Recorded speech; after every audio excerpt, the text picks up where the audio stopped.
لله ما في السماوات وما في الأرض فإن تبدوا ما في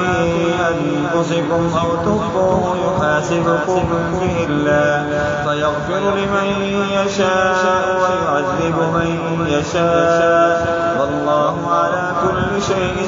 قدير. آمن الرسول بما أنزل إليه من ربه والمؤمنون كل آمن بالله وملائكته وكتبه ورسله لا نفرق بين أحد من رسله وقالوا سمعنا وأطعنا غفرانك ربنا وإليك المصير. لا يكلف الله نفسا إلا وسعها لها ما كسبت وعليها ما اكتسبت ربنا لا تؤاخذنا إن نسينا أو أخطأنا ربنا ولا تحمل علينا إصرا كما حملته على الذين من قبلنا ربنا ولا تحملنا ما لا طاقة لنا به واعف عنا